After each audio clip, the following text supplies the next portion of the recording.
Joining me now is Dave Trott, former Republican congressman from Michigan. He was in Congress when Biden was vice president, now considers himself an independent. Thanks very much for coming on the show. Appreciate it.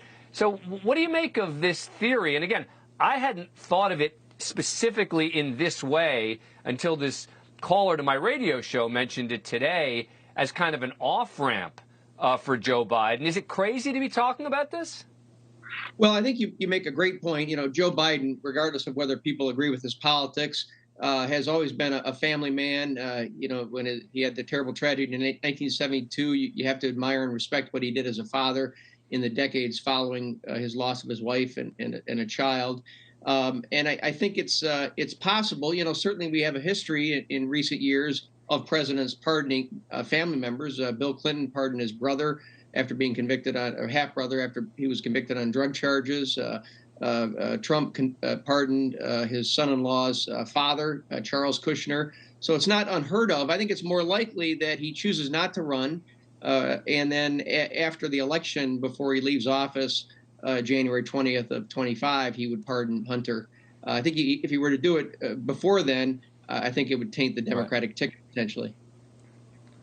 Well, I think that makes a lot of sense, right? But the two become intertwined, right? This becomes potentially the thing that pushes him to say, you know what, I just can't do this anymore, and I'm going to announce I'm not running, and then at whatever point announce that he's going to pardon Hunter Biden, because Hunter Biden's legal troubles really are just starting, and there's no way that he can now get involved with the attorney general and encourage them. I mean, this ship has sailed. I mean, the only hope in terms of, apart from an acquittal, of course, or charges being dismissed or legal arguments, is a pardon.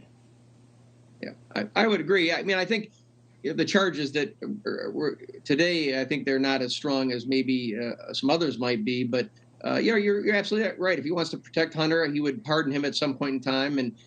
But I think in private, that might be the reason to cause him not to run again. More and more Americans every day are coming forward, and they're just not happy with him running again, and they're not happy with the choices. And, I watched his press conference in Vietnam this past week, and I didn't think he was playing his best ball. And, again, there's a lot of travel there, but he'll be 82 years old when he takes this office in his second term. And I dealt with him a little bit in 2015, and he was a much different person back then. So. Here is when he was asked today during a speech in Maryland about his son, and, he completely avoided the question. Literally is our economic plan in action, Bidenomics in action. Let me close with this, and there's a lot more I know we could talk about. I wish I had a chance to take all your questions, but I'm going to get in real trouble if I do that. But all kidding aside, we've faced some pretty tough times in recent years, but America didn't give up. America never gives up. I'm going to get in real trouble if I do that. Unclear exactly what he means by that. But, look, he's obviously not addressing this. At some point, he's going to have to address it in some way, shape, or form.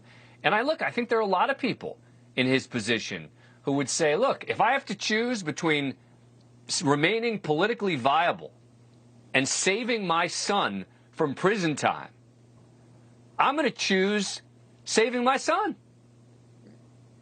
Yeah, and again, he's always chosen his family first. He's been in politics for a long time, but he's been able to juggle it, which is quite an accomplishment. But I think there are other reasons that will, perhaps, as you suggest, cause him to use the Hunter situation as a reason for him not to run. I think a lot of people think he's too old. I don't think he is up to the job.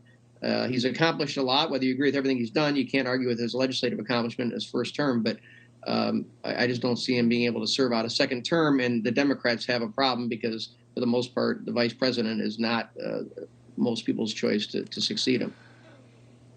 Well, we'll have a conversation about that later in the show. But David Trott, thank you so much for coming on. Appreciate it. Thank you for watching. Go to newsnationnow.com to find NewsNation on your cable provider. And don't forget to click the red subscribe button below to get more of NewsNation's fact-driven, unbiased coverage.